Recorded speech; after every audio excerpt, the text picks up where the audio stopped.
40% of Australians report feeling lonely at any given time, and loneliness is linked to higher risks of depression, anxiety, cognitive decline, a weakened immune system, and even premature death. If you've ever felt lonely, this episode will help you make sense of it. We break down what loneliness really is and practical ways to address it.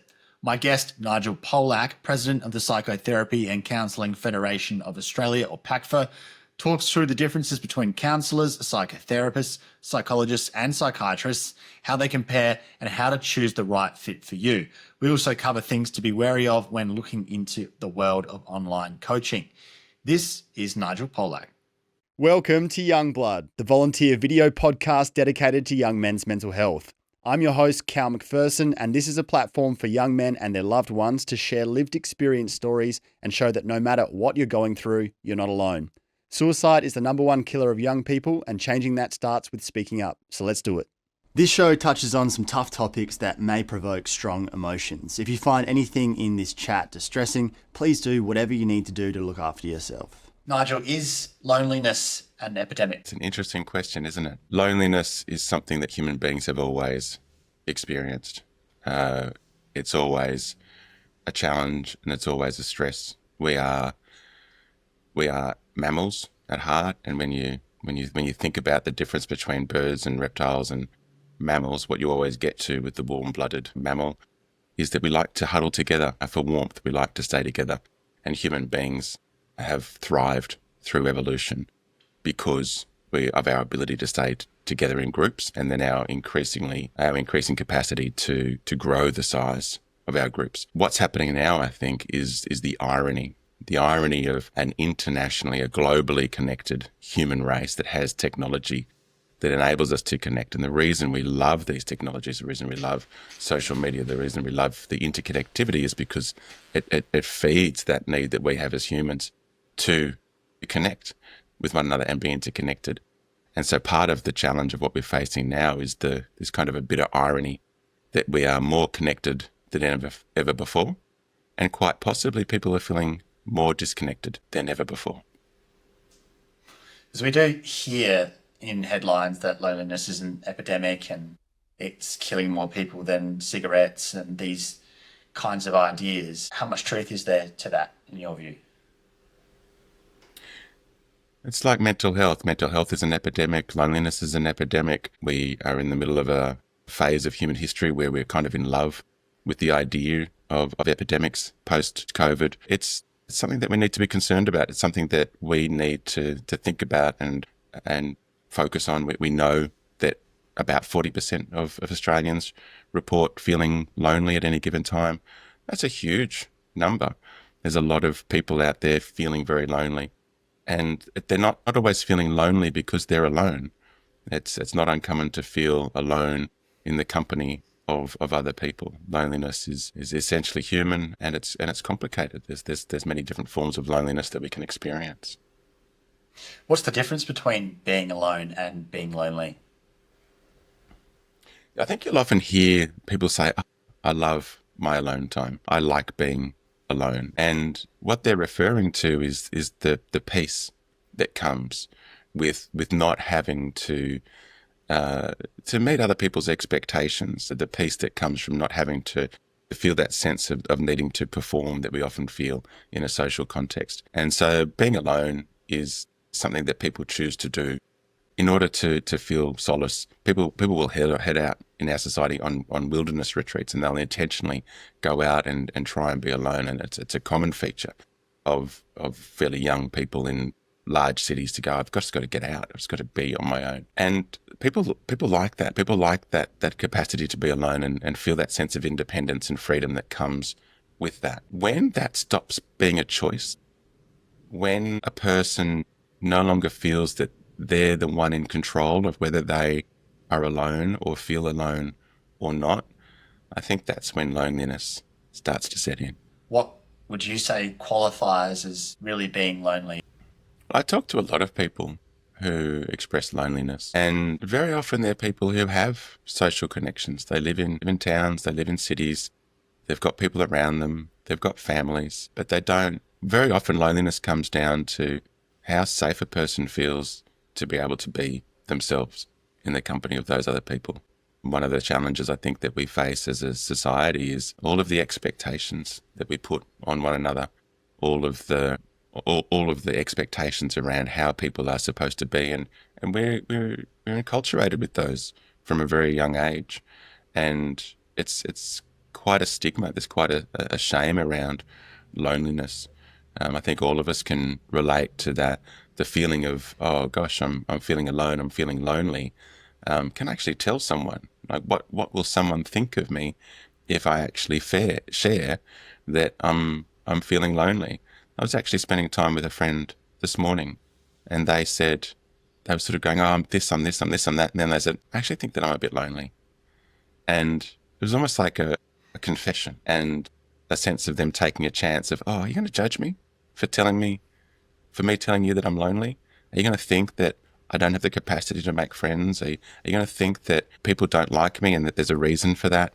And so we're scared. And I think that there's a lot of this in mental health. It's our fear of being a particular way, feeling a particular way, or being seen to be a particular way. And I think that applies to loneliness as well. It's the fear of what people will think of me if they know that I'm feeling lonely, that then restricts us from being able to talk about it, which then makes us then doubles down, creates a cycle, but then we then feel even more and more lonely.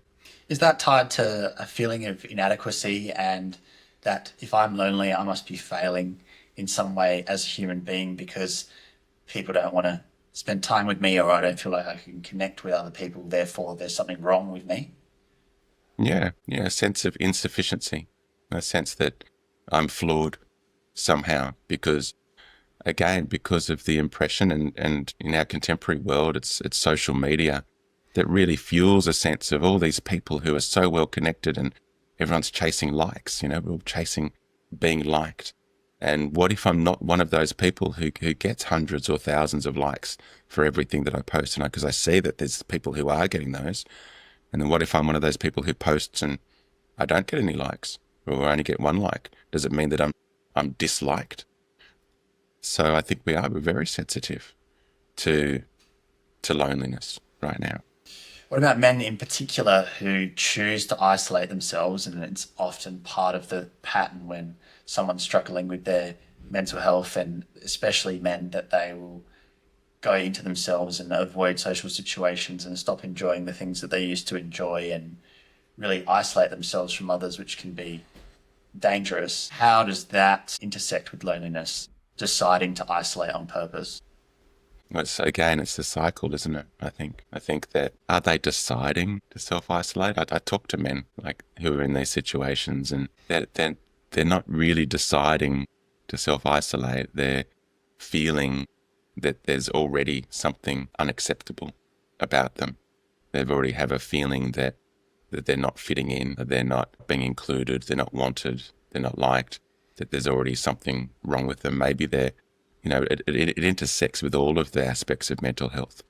Feeling sad. We live in this culture that's so determined to always be positive. And what do I do if I'm not feeling positive? And the lack of reality around this idea that we should always feel positive or express things that are positive is just completely unrealistic. And often I think people feel sad or they feel anxious. And the feeling that comes next is shame. And shame is the emotion of isolation. Shame is the emotion of, I'm not what I should be. I'm not enough of what people need me to be. And the feeling of carrying that feeling into relationships and trying to connect and have relationships while at the same time harboring these feelings or emotions or thoughts that we're scared that other people will reject if they know about them.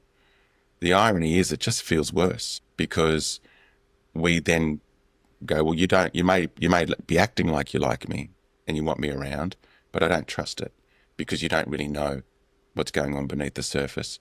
And so I think it's a sort of a slow creep often to, it's just too hard. It's easier to stay home, and we're going to start listing all the things that it's easier to stay home and do. It's easier to stay home and drink. It's easier to stay home and take drugs. It's easier to stay home and watch telly. It's easier to stay home and play video games. It's even easier to stay home and completely immerse myself in parenting my kids. It's easier to stay at work where I know that if I at least fulfill the tasks that are required of me, then I can feel some sense of accomplishment. So I choose all of those things over taking the risk of spending time with people who might not like me, who might reject me. Because in those moments, we're already feeling in such a way that if that happened, it would just be intolerable. It would be too much, and I can't take it. So as humans, we're always choosing what we imagine to be slightly preferable, the slightly better option. And often it's a hair's breadth in terms of balancing the scales. But we'll always go to, I can imagine going out, spending time with people that I don't know, or trying to get to know other new people. And then I can imagine that not going well. And then I imagine staying at home and thinking about, okay, what would that be like? Well, I'll be lonely, but it's safe. It's safer than this. I can control what happens here. I don't get to control how other people respond to me. And it's really scary. For people who have that feeling like they can't connect and other people ultimately don't really want them around and become convinced of that, where's that coming from in the men particularly that you work with? Is that something that's always been present in people's lives often, or does it materialize because of life circumstances later on? So I think, there can be a large number of factors at play. We know that disappointment, for men in particular, feelings of being a disappointment or being a failure can feed into that. If I haven't performed as well as my peers in educational or other settings or work settings, if I feel myself to be a disappointment to my parents, and for men, it's very often, am I a disappointment to my father? Am I not what my parents hoped that I would be? Then we can have these feelings of not good enough. And then we carry those around, and we can carry those around from a very, very young age. You can take it right all the way back to birth, and the word trauma is becoming increasingly popularized. And, we're developing, I think, a social understanding as well as a scientific understanding around how people carry all sorts of micro traumas. And a lot of those, we're always social. We're always in relation. When we're in the womb, we're in relationship to our mother, and then we're birthed, and then we're in relation to our mother and the way that we're fed. And there's all sorts of micro experiences that we have along the way of being accepted or rejected. And some people do. Some people are fortunate enough to grow up with a feeling of, I am loved. I've always been loved. I know that I'm lovable. I can do really dumb stuff, and I can make huge mistakes, and I'm still loved. And those people are very fortunate. But most people, I don't think, have that kind of experience. And love and care and kindness and friendship often feel very conditional, that I have to be a particular way in order to be loved and accepted and cared for by the people around me. And that creates this kind of a false persona, this way of being in the world that very much is my being in the world with you in such a way that it's enough for you. Because I believe at a very deep level, as I'm talking about this individual, that that for me to be accepted by you, I need to meet your minimal expectations. But the irony is I don't know what those are. I'm making them up. I'm inferring them from society, from culture, from the things that I've read, from the past relationships that I've had. And so I'm trying to figure out what it is that I have to do that's going to make me acceptable to you. And that is exhausting. And it's relentless. And there's no way to succeed. There's no way to guarantee success in that endeavor. So people get that in primary school, high school. We know that drugs of addiction, alcohol, cannabis in particular, I think, can lead to kind of paranoid states. All the drugs of addiction. Gambling's still legal in our culture, but people have a shame attached to it. So they might use these things to kind of overcome their sense of loneliness, but then they become ashamed of having done that, and then they again keep it to themselves as something that they can't talk about, and suddenly they're keeping parts of themselves secret from other people. And the reality is that connection is all about being able to authentically be who we are with other people, because then we can feel seen. And if we can feel seen and accepted, then we can start to overcome our own sense of loneliness. And so many of the strategies to address loneliness are very much about building opportunities for authentic connection, where you get to show up as yourself and you get to discover that you can show up as yourself and people still accept you. But that would be very intimidating for people who've always portrayed a false version of themselves, or have always portrayed what they think other people want to see from them in order to be liked, to recognize that the best thing that they could do for themselves is to be themselves. And you might hear the response, I imagine, that people don't know how to be themselves necessarily, or haven't touched with that, or have never fully developed it, because they've always thought, well, I need to just put forward whatever I think this person wants to see so that I'll be accepted, and then feel ultimately disconnected and like I'm not sure who I am, or the people who are in my life, perhaps they're not actually the right people for me, but they've been brought in because they based it off of the version of myself that I put forward that isn't real. And then probably a lot of people aren't thinking of it on this level because it's just something that's subconscious or automatic. Do you have people who say, I don't know how to be myself, or how do you advise them to start on that journey of actually getting in touch with that? Yeah, it's I think the first thing that people need to hear is that it's common. That it, as I said, the statistics are 40% of people feel lonely. So maybe we can sort of hazard a guess that at least 40% of people feel that way. And I would hazard to guess that it's more than that. I don't know the statistics on precisely what it is on this topic. And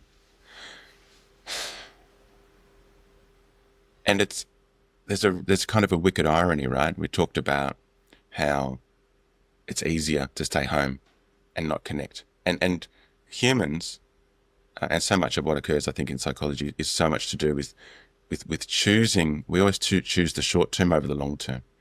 Yeah, if we can choose to guarantee that we will get something now, we will take it over kind of tolerating some discomfort in the anticipation that we will get something better in the future. That's too unpredictable. So we play it safe. The classic scientific, the psychological experiment here was the marshmallow test, where the little kids were told, do you want one marshmallow? If I come back in 10 minutes and you haven't eaten that marshmallow, I'll give you two. And they realized that under a certain age, and then thereafter, even for a certain kind of personality, the kids will have one marshmallow. And we keep doing that as adults. I'll choose that safety of being alone and being safe over the risk of trying to connect. And it's that risk that's so scary. It's that risk of, okay, you say that this is what's going to work. I don't really know who I am. How do I be myself? Okay, well, I'm going to go out there, but it's super scary. It's that moment of, okay, I'm just going to tell you what I really think, and I'm going to share with you what I actually feel. I'm going to share with you what's actually going on in my life and in my relationships and in my world. I'm going to tell you what I really think about me, life, the universe, everything, society, culture, politics, whatever it is. For a lot of people, that's so terrifying. And so the irony is that in order to connect, we need to take the risk of being vulnerable. And so in order to get the connection that we crave, we need to risk actually being truly rejected. And that's really scary for people. How do you help people do that?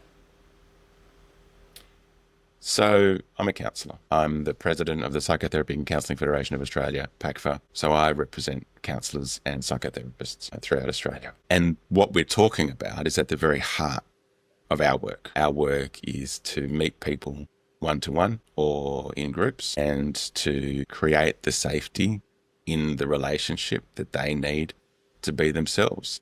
Eminent counsellor Carl Rogers, who championed person-centred therapy back in the 50s and 60s, said that the very purpose of counselling is to create an environment where a person can have the freedom and the safety to become more and more themselves.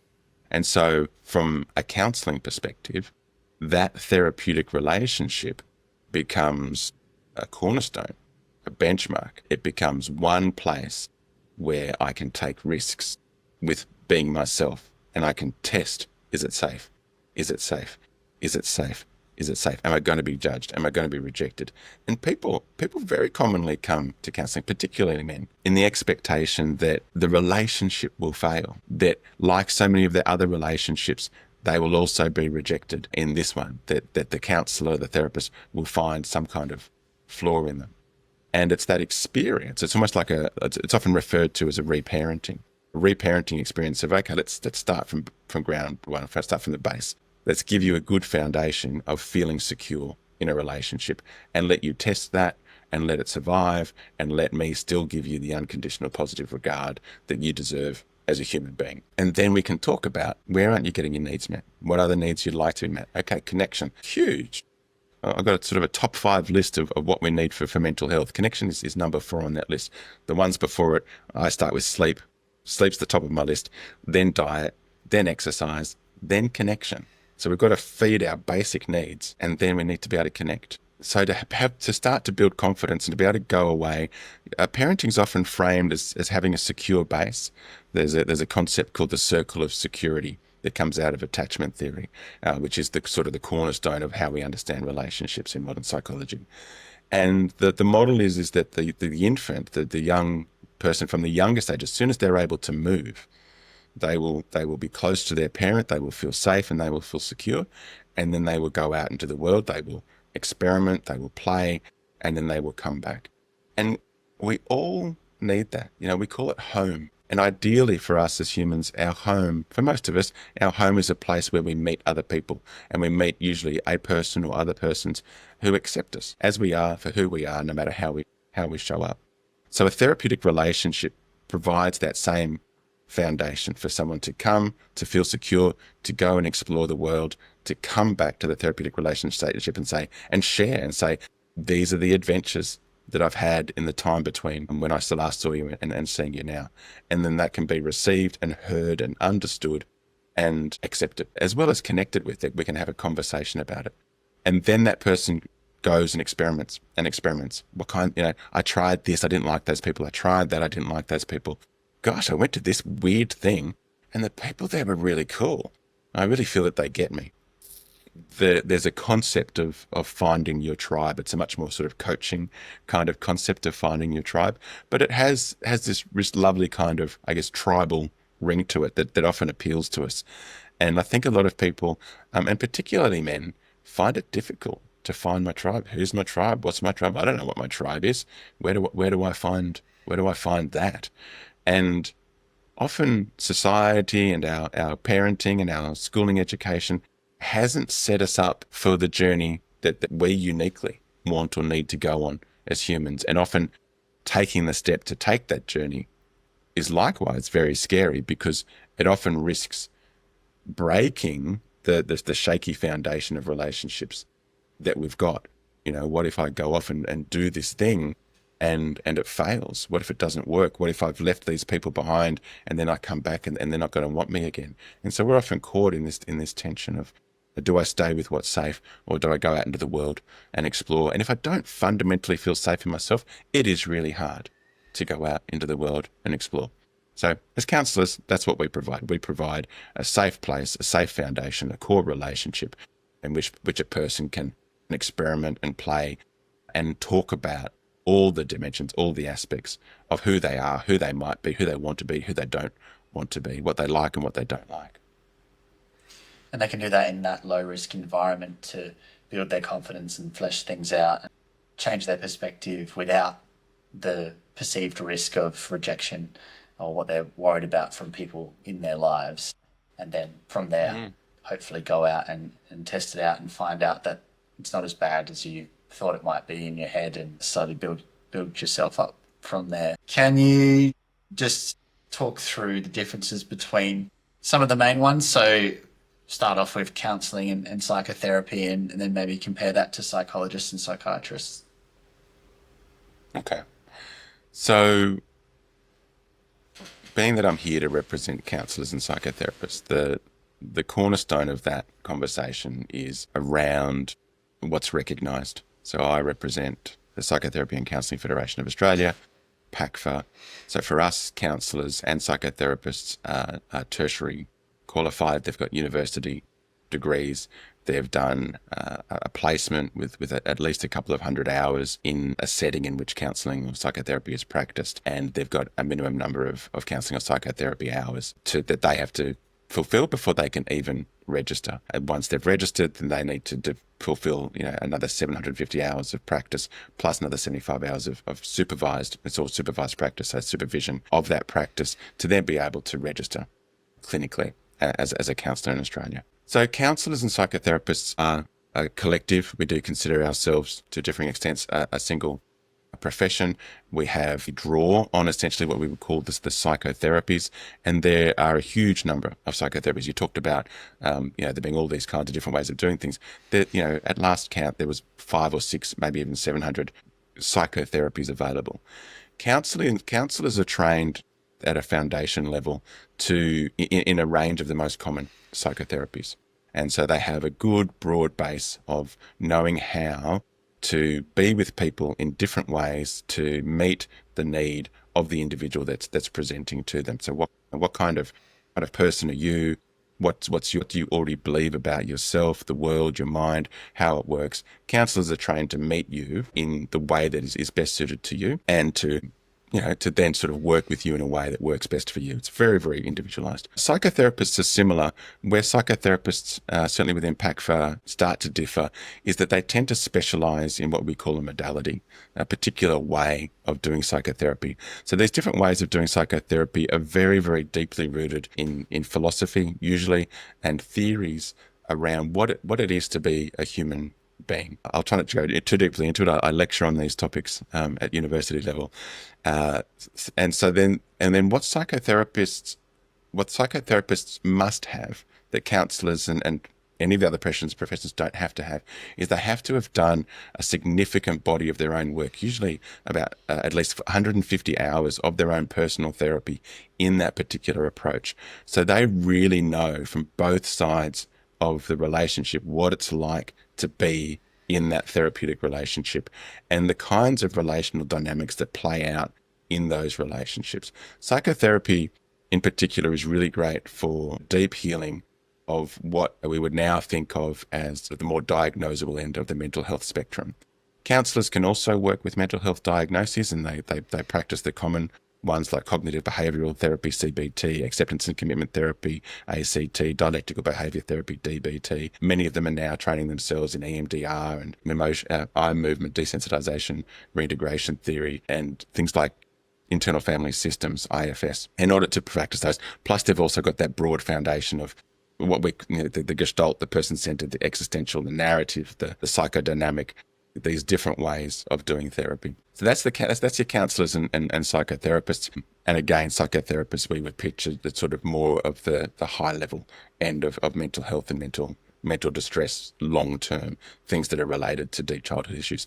Though you often can find counsellors that are willing and able to work with those issues as well. Counselling and psycho, do you want to keep going in terms of particularly the relationship to psychology and psychiatry, or do you have any more questions? No, this is great. I think that was a really good explanation of counsellors and psychotherapists. So if you can talk about how they're different to psychologists in particular, be interested to know that. Okay. So look, it's been interesting. I've been listening to some of your interviews, Cal, and I hear you talk about having a psychologist and working with psychologists, and you often use this word psychologist and therapist interchangeably. And when you do that, I'm like, okay, what you're actually talking about is counselling and psychotherapy. That's what psychotherapy is. So psychology is a science, very much a science. Psychologists themselves, I've got a bachelor's degree in psychology. I didn't continue training to become a psychologist, but psychologists are scientists, and they very much hold to the necessity of an evidence-based practice and a practice that's built upon, for the most part, randomized control trials and what works in randomized control trials. So that psychologists, what psychologists have that counsellors may not necessarily have is skills in assessment. If you want a diagnosis, if you want to get assessed for, not even for ADHD, that's still the remit of psychiatrists at the moment. But if you want to get assessed, if you think you've got a mental illness or some kind of disorder, and for whatever reason, it could be work-related, you need an assessment to kind of establish that. The psychologist is your go-to. They're really great at assessments. You'll find that the psychologists who are also good at counselling and psychotherapy are good at counselling and psychotherapy because, having finished their training, they've gone on to do more training in counselling or more training in psychotherapy. So that's enough of a distinction to clarify. So are psychologists not categorized as therapists? Is the therapist not an umbrella that they fit under? I think that's where the contention is. I think that when a psychologist comes out of university, I don't think they're a therapist. When they come out of university and they're actually getting registered, most of them only know one form of therapy, and it's even tricky to call that form of therapy a therapy, cognitive behavioral theory, CBT. So that's the one training that they have. Is that a therapist if a person can do CBT? We would argue that they're not. And is therapist a short form of psychotherapist? Well, we would argue that actually psychotherapists are people who have done this extended training in a particular psychotherapeutic modality and done their own work. There is no requirement, there is no expectation in psychology that you do your own work, because you don't need to, because you're a scientist. So counsellors and psychotherapists are what we call reflective practitioners. It's evidence-based, very firmly rooted in evidence. The evidence supporting psychotherapy and counselling is excellent. And we know with absolute confidence that, 80%, we've got an 80% success rate in counselling and psychotherapy, so which is far superior to many of the medications that you might take. Whereas your psychologists, they don't need to do that. They're a scientist, they've got knowledge, and they apply that knowledge. So it's much less about bringing the self of the therapist into the therapeutic relationship and more about applying the scientific principles. But I have watched some of your podcasts, and the psychologists that I saw being interviewed, they have clearly transitioned into becoming therapists. They don't get stuck in the science. They don't make it all about the science. They talk about the therapeutic relationship. They talk about the importance of being there with the other person. They talk about being there in a way that meets the other person where they're at and always prioritizes the autonomy of the person who's coming to see them for assistance. So I think it's not easy to say, this or that categorically, because I think that as, even for counsellors and psychotherapists, okay, you graduate, you get registered, that is not the end of the journey. That is the beginning of the journey. This vocation, this pathway, it's a constant journey of discovery, because one can never know everything there is to know about what it is to be a human being. It's just not possible. And I love the concept that science has two great mysteries. There's two great mysteries in science. One is at the very sort of far edge of physics, which is dark matter. Dark matter makes up 95% of the universe. We've kind of measured this. We know it. What is it?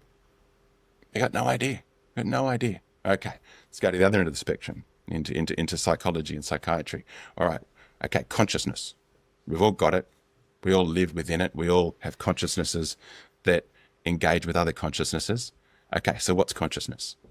Again, crickets. We have absolutely no idea. So it's an endless journey. And even I feel like it's been a fairly short lifetime, but even in my short lifetime, like the world's changed.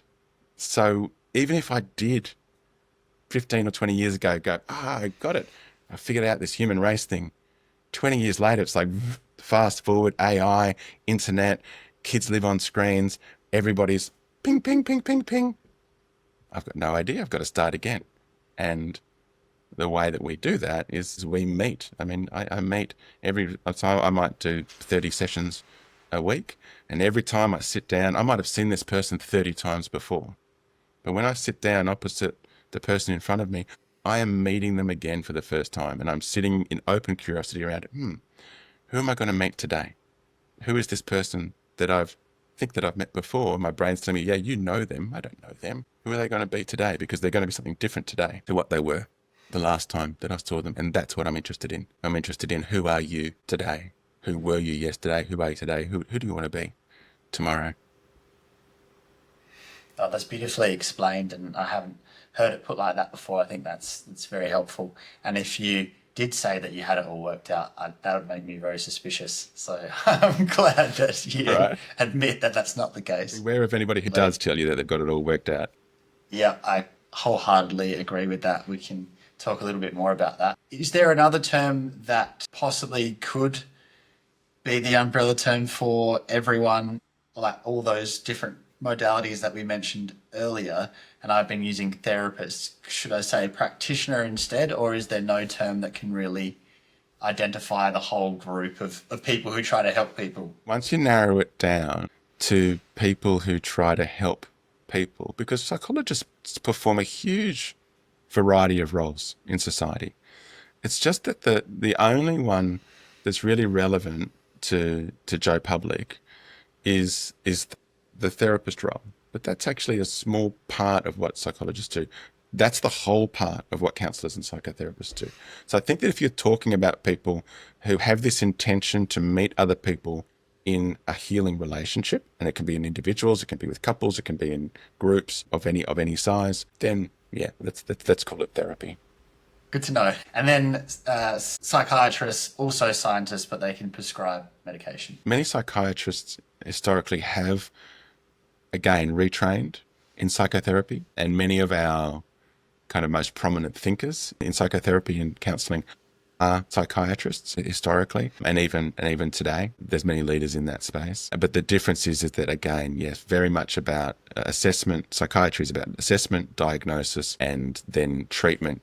They might do some psychotherapy themselves, do that, but it's very expensive at that level. Or they might refer to psychologists or counsellors or psychotherapists. But for the most part, they're prescribing medication. I feel a little bit sorry, I think, for psychiatrists who have done all those decade of study, and to come out the other end. And what people tell me about their experiences of their psychiatrists, very much about, tweaking the medication, getting it right. Let's see what balance is working for you. What are the side effects? What's not working? How do we counter that side effect?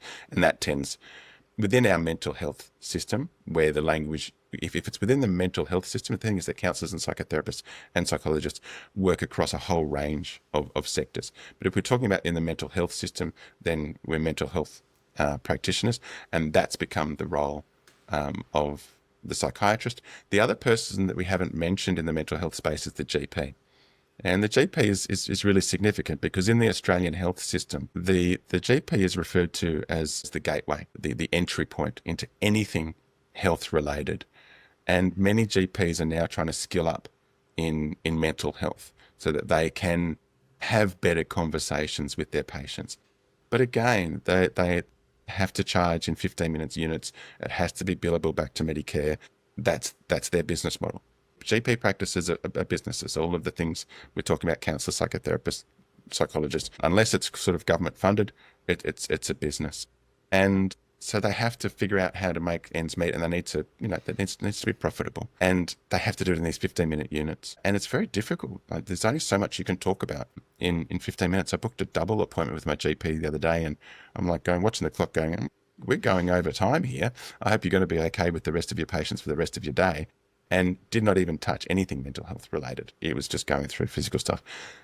People with mental health issues, they've got a lot to talk about. There's a lot going on. And we know that there's a strong relationship between mental illness and loneliness. And again, it's because when you're experiencing mental distress, it's really difficult to talk about.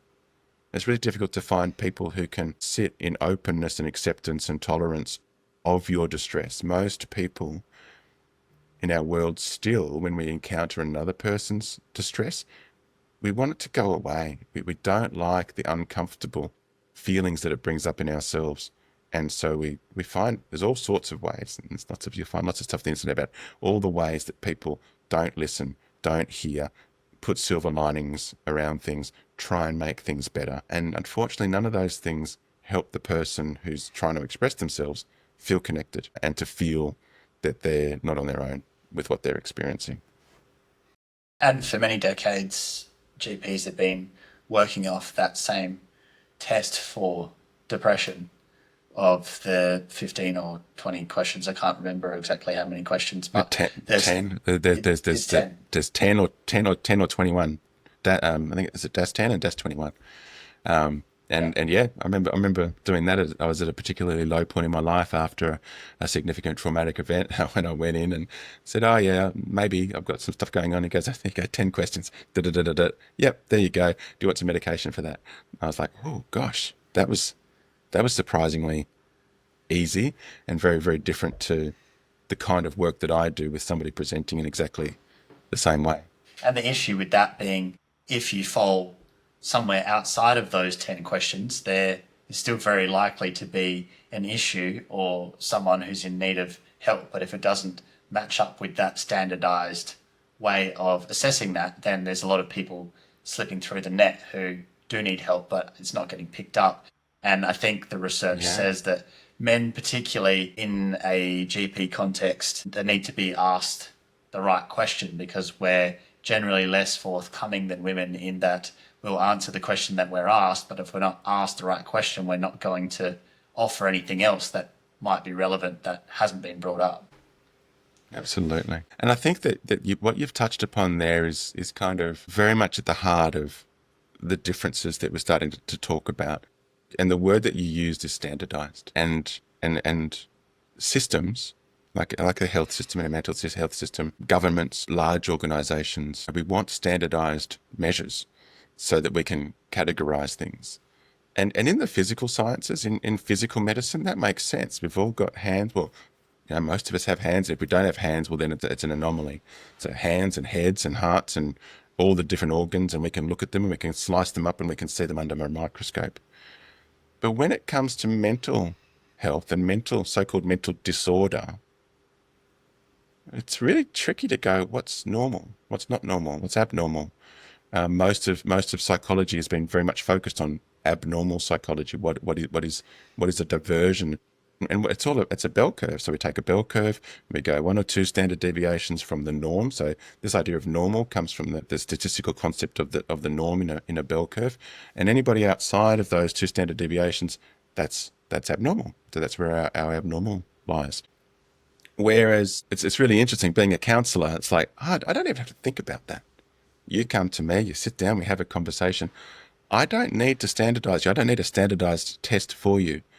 The systems that we operate in, it might be workers' compensation or hospital systems or other forms of systems that I might have to operate in, where that they kind of go, well, we need a measure. How are you going to measure the success? But for the most part, when you go to see a counsellor or a psychotherapist, you don't need a measure. You are the measure. It's your experience, it's your feeling, it's your way, it's your sense of satisfaction and fulfillment and happiness and joy and engaging in life or otherwise, that's your gauge of whether this is working for you or not. So as a counsellor, I don't need to engage with that. I don't need to have a standardized measure that tells me. The GP might, so that then they can go, oh yeah, you've gone high here, let's refer you to a counsellor. Or you're really, really high, let's refer you to a psychiatrist. Or, you seem to be over here, so maybe there's a different referral in this direction. But when you come and meet with me or any other counsellor, well, it's like, hi, it's you that I'm meeting, and you are unique. There has never been any other you in the history of the universe. And there's never been any other you in this moment in the history of the universe. There was the you last week, is not the you this week. The you that's meeting me is not the you that meets somebody else or meets another therapist or another psychologist. It's just you. And so then that's what we're working with. And it becomes less about, what's standard, what's normal, what's expected. And it becomes all about, what about you? What do you need? What do you want? What are you not happy about? Where are you all tangled up in your thinking? Where are you all twisted up in your emotions?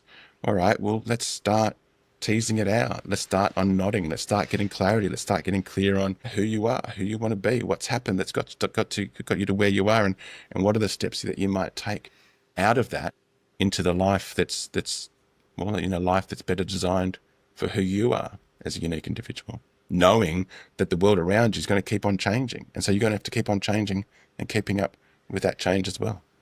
And that must feel better for people because they feel like they're being listened to as an individual and wouldn't have the sense so much that they're being categorized or put in a box or being made to feel like, okay, you're like the other 1,000 people I've seen who are just like this, who present this way. And perhaps that feeds into discomfort for some people where we don't like that feeling of I'm just being chucked in a pigeonhole with other people who present with these sort of symptoms, and it's that simple. Okay, you've got this and this symptom, therefore you're that, therefore this is the only thing that will or won't work for you. And and that's the end of the story, rather than what you're talking about, which is that totally individualistic approach, which must take a lot of effort as a counsellor to really try to see every single person as a total individual, and even when they bear lots of similarities to lots of other people that you've seen, to maintain that by the virtue of them being a different human, that they are their own individual, and you can't just blanket apply the same things that you've applied to others in the past. Yeah, what's that like? Is there a temptation Absolutely. sometimes to just sort of take the easy road and go, oh yeah, it's probably this. I mean, last time, this is my first session with this person, and judged off all of my experience and what I've seen before, I'd say, odds on they're this, so therefore I won't really go too much further. I'll just say like, okay, it's this. I think that is the temptation, and I think that is the model, possibly in other professions. But the training for psychotherapy and psychotherapists and counsellors is very much along these lines of developing the skills, knowing all the strategies, having a solid foundation of the neuroscience around being a human being, using, being able to draw upon psychological principles, and then also being able to go, all right, well, I'm meeting you uniquely.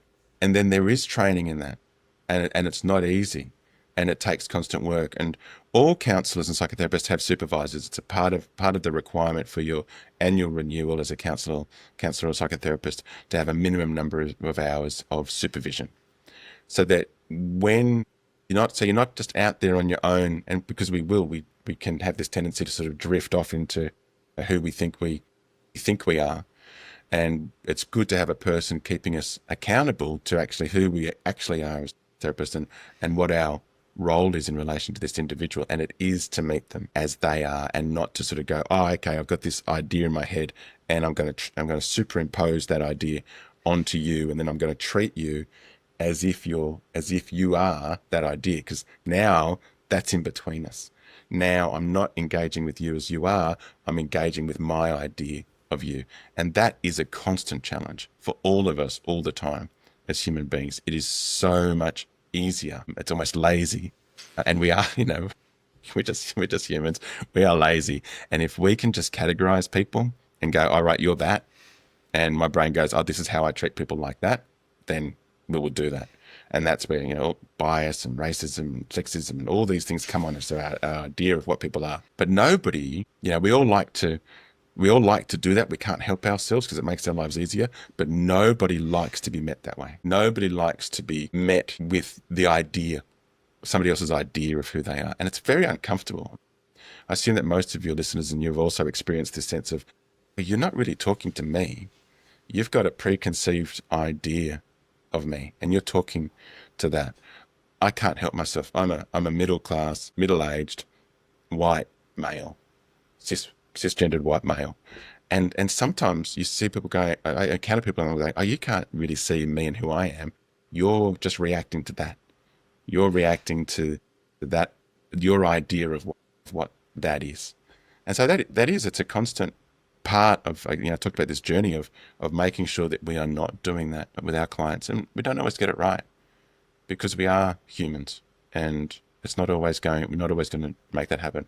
And there's this really interesting, ironic dynamic in counselling and psychotherapy that's referred to in the literature as moments of meeting, corrective emotional experiences, where the therapist gets it wrong and there's a rupture in the relationship. And if you're too precious about what your job is and what you're supposed to do, and there's a rupture, you're like, oh no, I'm failing. But actually, it's a relationship like any other relationship. All relationships have ruptures. And so part of the skill and the training of being a therapist is to go, there's a rupture. Have I played a part in the rupture? Yeah, I showed up late that day, or I was feeling a bit distracted, or I was a bit overtired, and the person's picked up on it and they're reacting to it. Well, let's talk about what's going on. Let's talk about what's me. Let's talk about what's you. Let's talk about where that's coming from in your history. And let's talking about I'm going to take responsibility for my part in it.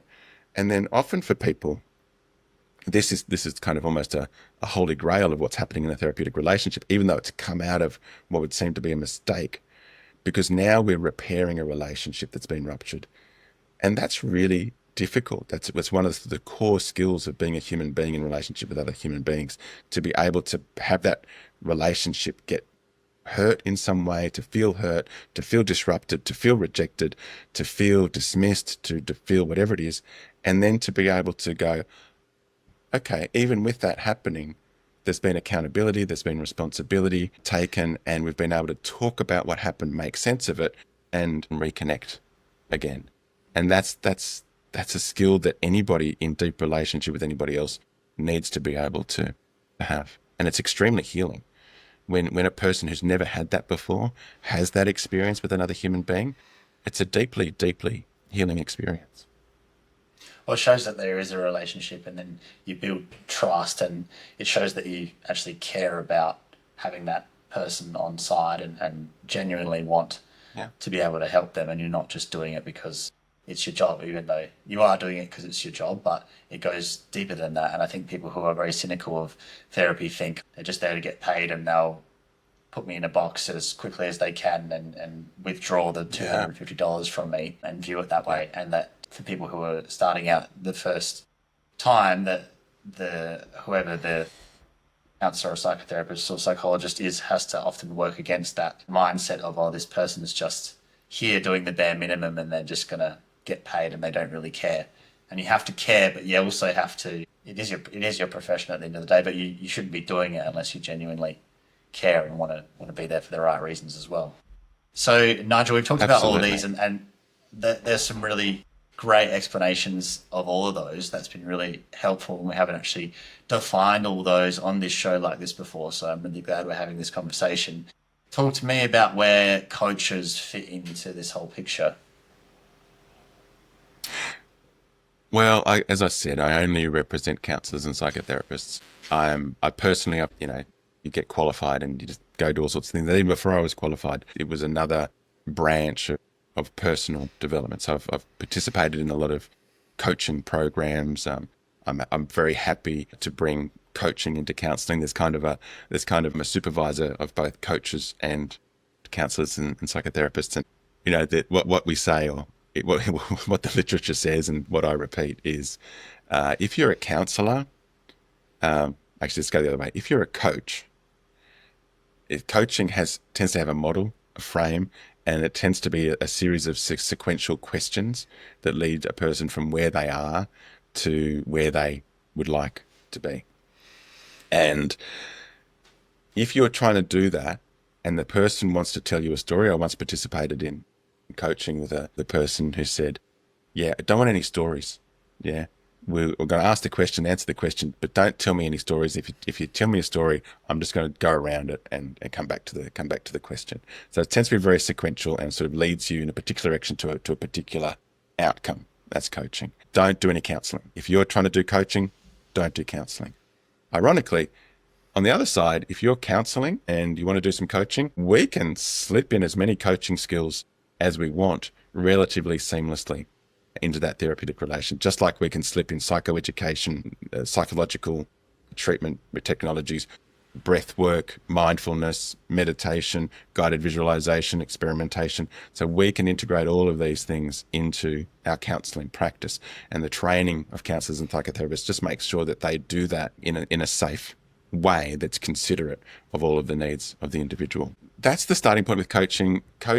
There's some attempts to regulate coaching. So PACFA is the regulator for psychotherapy and counselling in Australia, and it's very much about, do you have a criminal history check? Do you have a working with children check? Have you got the requisite qualifications? Have you done your supervision? Have you done your continuing professional development?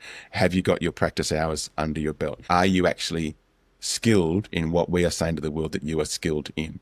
So there's some of that around coaching, but a lot of coaching is just go along, do a course, and then hang up your, we used to say, hang up your shingle, put up your sign and say, right, this is what I am. I'm this coach, and you can come and see me for coaching. And I've participated in a lot of these programs with coaches. It becomes a lot about marketing. And so what most people see from coaches is what's spooked in social media, where it's business oriented. It tends to one problem and say this coaching model is the solution to that problem. They won't tell you what the solution is, but they will spend a lot of time in long form websites, often in lots of videos with lots of people talking about what a big problem this is and how hard this is for people and how much they know and understand and relate to that problem. And if you buy the coaching program, then I'll solve that problem for you. Will they or won't they? I don't know. I can't speak to that. Sometimes yes, sometimes no, but always they've got your money.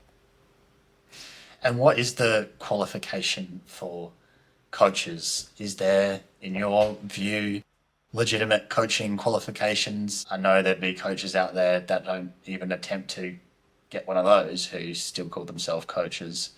What is the deal with that compared to qualifications that counsellors have to have?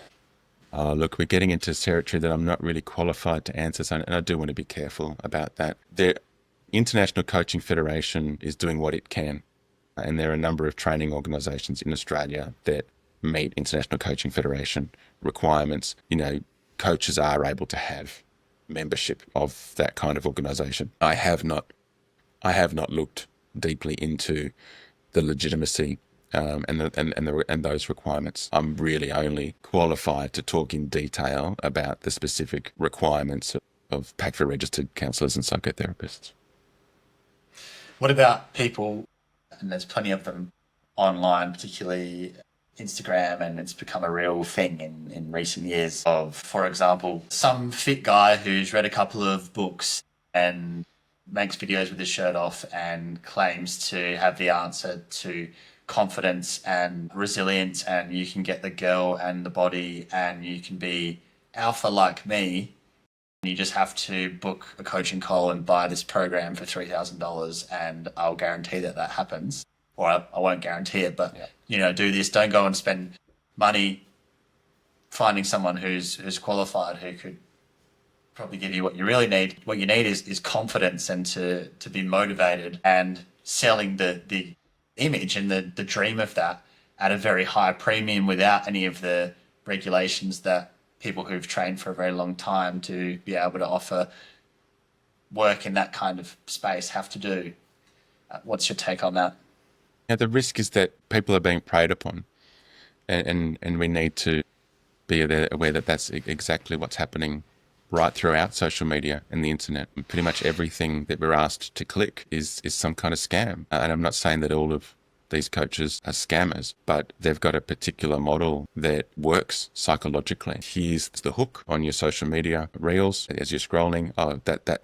That's my pain. And it's like, oh, that's my pain. I'm having trouble in my relationship, or I'm not feeling strong enough, or I'm not feeling like I'm good enough, or I can't get a girl to go out with me, or I'm sort of having sexual issues, or I'm not able to get the next job that I want. And so they just talk to that pain, and then they want you to click and give you a bit more of talk more about the pain and how much we know your pain and all the people we've helped. And then they want you to buy something. So, it's this, for the price of a cup of coffee, for the price of a cup of coffee, for the price of the cup of coffee, you will get this thing. And then you get this thing and you go, okay, well, it was only the price of a cup of coffee, but it's interesting, but still doesn't do anything for me. Well, you can have the next program for somewhere between $97 and $497, and it's always 97. And then that will be the next thing. But that's not quite enough. If you actually really want the solution, then you need to pay the $9,997 for the full program. And then when you do that, not only will we guarantee your results, we will give you your money back if you're not happy. And of course that works to our brains that have been primed through so much engagement with shopping to go, oh, it's a bargain, or because that's then normally $9,997, but this week only $4,997. And what are you buying? You might be buying some materials. You might be buying a weekend somewhere. You might be put into a group of people where you're told, there you go, you can talk to all of these people. How many of them are actually talking? I don't know. And then by the end of it, you're too embarrassed, you're too invested, you're too deep in. Maybe you have got some kind of, it's fed some sort of connection. So maybe you're now part of a tribe and you keep on having to buy to attend the next event and the next event and the next event. Yeah, so maybe that works. And I think maybe it can work. Maybe that works for people. Does it work for everyone? I doubt it very, very much. And do a lot of people spend a lot of money without getting much of a result? I would say that's exactly what happens a lot of the time. What do you think's wrong with that from a safety and a responsibility perspective? Completely unregulated. There is no oversight. That person is a business person. They might have an idea of wanting to help people, but the model is very much help people and make an absolute fortune at the same time. There's no oversight. There's no regulation. Those people are doing whatever they think or feel is the right thing to do, and anything can happen. And there's no accountability. There's no recourse. You can't go to a professional body. You can't go to a health complaints commission. They're not at all regulated. You're stuck with suing them through the courts. And then you go, well, what am I suing them for? I'm suing them for me buying into their wealth making approach, which is nothing wrong with that. You're allowed to make money any way you want to make money in our society. So what are you suing them for? Well, I got hurt. I didn't get what I wanted. Okay. They give you your money back. They just walk away. So yeah, there's no way of knowing what it is that you're getting, and very often the background that they're drawing on is a lived experience background, and very often the narrative is, I had this problem, it was overwhelming, I hit rock bottom, and then I went and did this deep dive into this particular thing, and I discovered all of the answers, and now I'm a completely changed and better and amazing human being who's got the beautiful wife and the beautiful house and the beautiful car and live in a beautiful place. See, here's all the images of me now. And that's what I'm selling you. I'm selling you, as you said, I'm selling you a dream. I'm selling you an idea. And I want you to buy into that idea. But if anything goes wrong, nothing you can do about it. Are there any attempts to regulate that? There's absolutely efforts out there to regulate, but in terms of how soon that's going to actually make a real difference here in Australia, I would imagine it's a long, long way away. You do believe there is a place for coaches of a certain standard and that they can offer something that's useful to people? People, yeah. Yeah, it's definitely a skill set. Look, most of it's psychological. Most of it's psychological principles that have been repackaged with a growth focus. So very much about, it's all about success. It's always about goals. Coaching is pretty much purely goal driven. Once you've got a goal, then the coach will coach you towards achieving your goal. And there's absolutely, it is a if you're, so what I'm most familiar with is executive coaching. So as a counsellor, I'm not infrequently asked to do executive coaching, and I bring my relational skills. I bring my ability to be in relationship with people, and my ability to maintain a kind of a razor sharp focus on the other person's experience, on the other person's needs, on the other person's wants, desires, and aspirations. So I bring that, and I can bring it in a sort of a coaching way that says, okay, well, what's your pain point? What's troubling you? And what is it that you want to achieve? And that works. Having another person keep us accountable to the things that we say are important to us, that can be effective. So that's like using your counselling skills for a different purpose in a different context. Absolutely. But I've got those foundational skills, so we can go into any territory. And if we stumble into difficult territory like loneliness, like addiction, like violent or suicidal ideation, then we can go there. When you're with a coach, they're like, well, let's go back to your goals, because that's all I know how to do. We just need to focus back on your goals. Yeah, because it would seem to me that there must be some murky water there, because especially in the context of you're talking about, okay, I want to be more confident, I want to be more motivated, I feel very insecure, I have these sexual problems, I've got these issues with women, I've got these body image issues. It would seem like it would very quickly go back to past history, trauma, and suddenly if you don't actually have the counselling skills, the psychotherapy skills, the qualifications, very quickly you're out of your depth, and then potentially that's causing a problem, because then you're actually advising someone on very serious mental health stuff, and you're doing it through a lens of your own lived experience and maybe a few other clients that you've seen and stuff that you've just kind of made up, and that could be a real problem. I think there's real risks. I think there's real risks.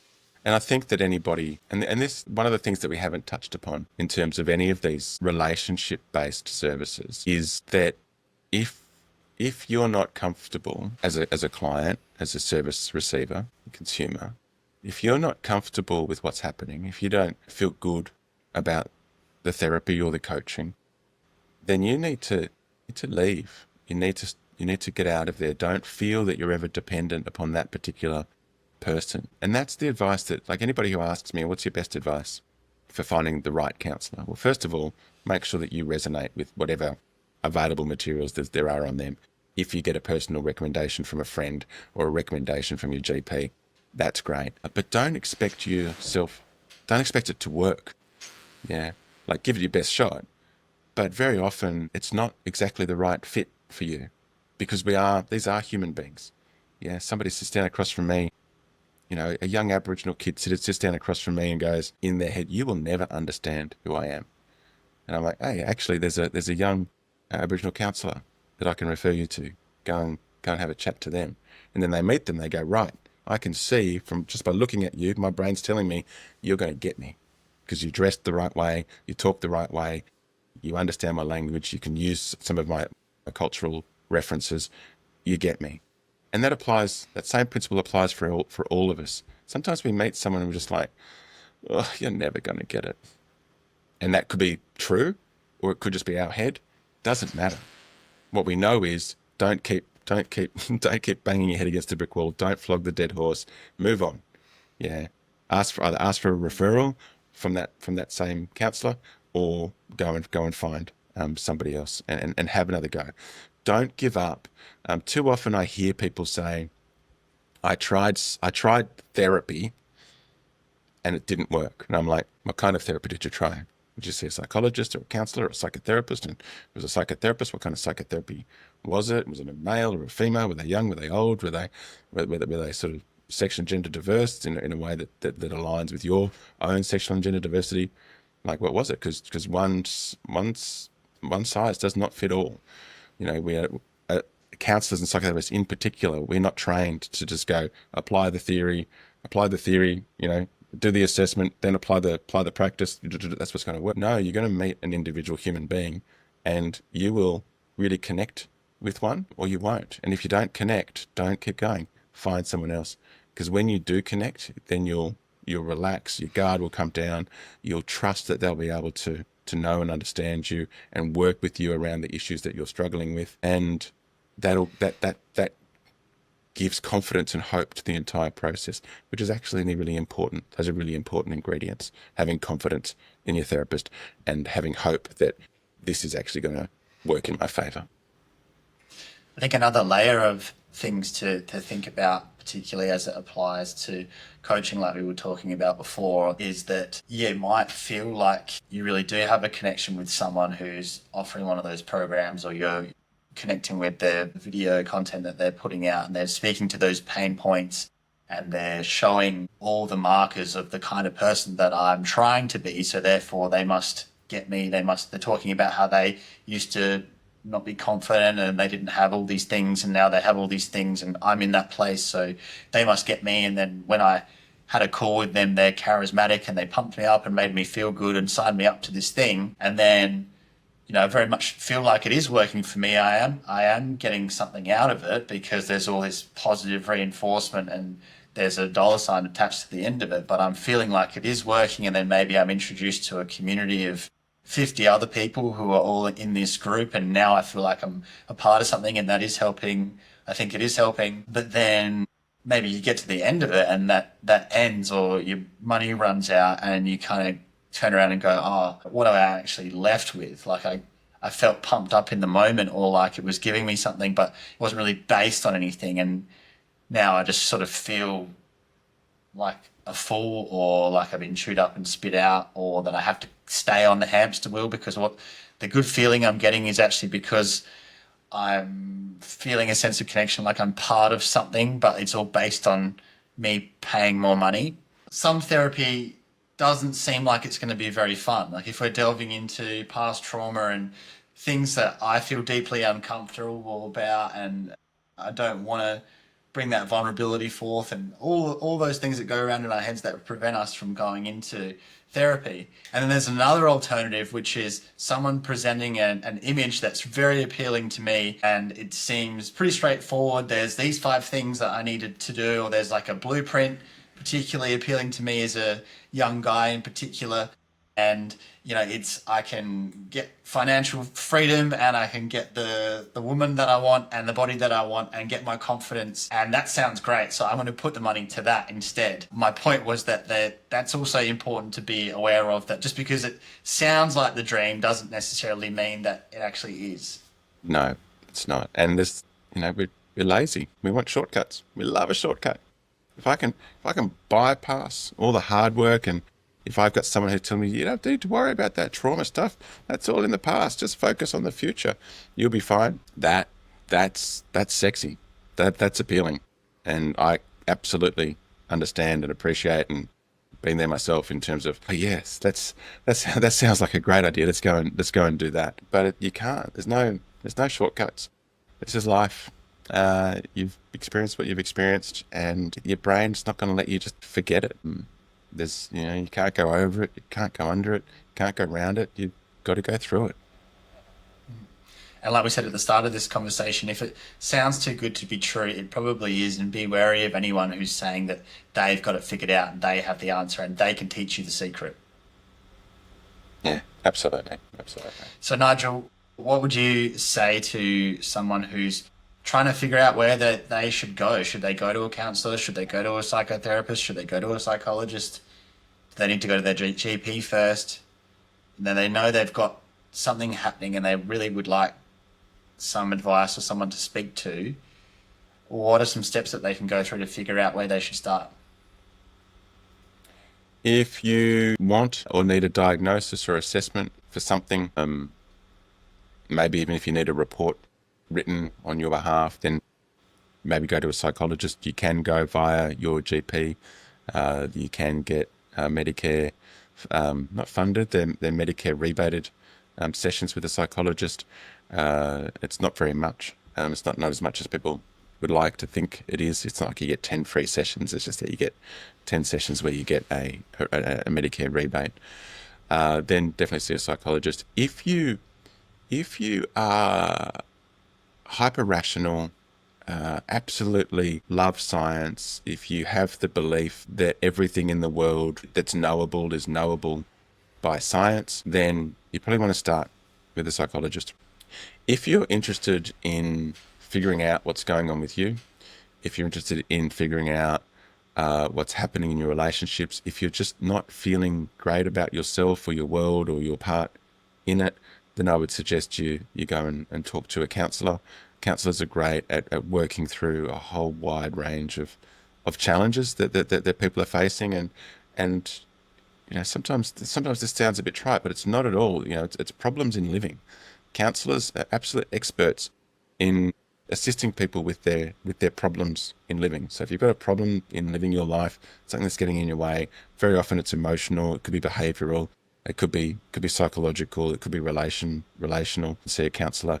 If you know that your issue relates to significant childhood trauma, if you possibly had a diagnosis of a mental disorder, you've tried psychologists, you've tried medication, and you haven't tried a psychotherapist, then I would say absolutely give a psychotherapist a go and give yourself the chance of having that experience of working through those challenges in that kind of therapeutic relationship. If you are feeling alone in the world, if you're feeling lonely and you can't see a way out, then absolutely see a counsellor. If you're wanting to achieve a goal, if you're wanting to build a business and find success in that kind of realm, then maybe you would consider a coach, because you don't, there's no, if you don't need to be vulnerable, if you don't need to take the risk of being vulnerable with another human being and take the risk of sharing of yourself and not feeling validated in that, then maybe coaching is the way for you. If you want meds, go to your GP, get a referral to a psychiatrist, and the psychiatrist will be very happy to prescribe you medication.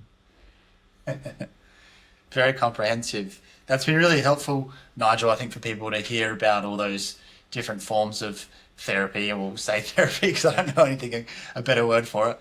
I think it's really helpful to know that the differences are. I didn't know what the differences were in that much detail, and it's really useful to be able to think about that and consider. And I even think I've been to see a psychologist this year, but given what I was talking about, I think I just as easily could have, or probably maybe even preferably could have seen a counsellor and talked through many of the same things. So I think that's worth thinking about for people. I think the big issue in Australia is just for historical reasons. This isn't the same around the world, but for historical reasons unique to mental health in Australia, psychology and psychologists have become synonymous with counselling. And people don't even realise, because of that, people don't realise that counselling is its own completely separate thing. It's a separate qualification. It's a separate degree. Psychotherapy is its own set of training, own qualification. And psychologists end up becoming counsellors and psychotherapists through their additional training. And so that's the big message that we're trying to get out there, that most of the time, you don't need a psychologist. That's not what you're looking for. What most people are looking for is a counsellor, but they don't know the difference. And their GP doesn't know the difference either. The GP doesn't realise that psychologists aren't trained to be counsellors. They're trained in psychology, the science of psychology. If you want to see somebody to talk through your issues, what we think of when we think of a therapist, then you're actually thinking about a counsellor or a psychotherapist.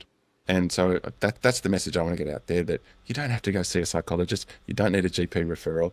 You just need to, on the PACFA website, we've got Find a Therapist. Go jump on the PACFA website, pacfa.org.au, click the Find a Therapist button, and then just search in where you are and what you're looking for, and then have a go.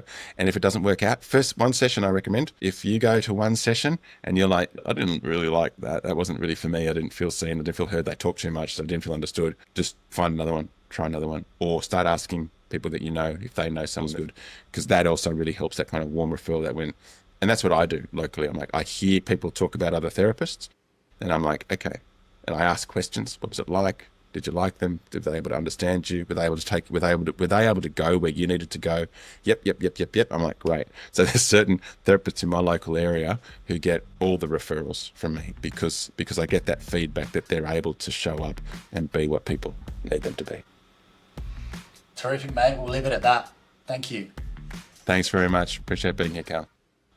That's it for this episode. If you like what we're all about, support us by following Young Blood Men's Mental Health on Instagram and Young Blood Mental Health on TikTok. Every podcast episode is recorded in professional quality video, and they're all up on our Young Blood Men's Mental Health YouTube channel. So please show some love and subscribe. You can find everything there is to know about the podcast at youngbloodmensmentalhealth.com. And most importantly, please share these stories with anyone in your life who needs to know they're not alone. We're all in this together. Catch you next time.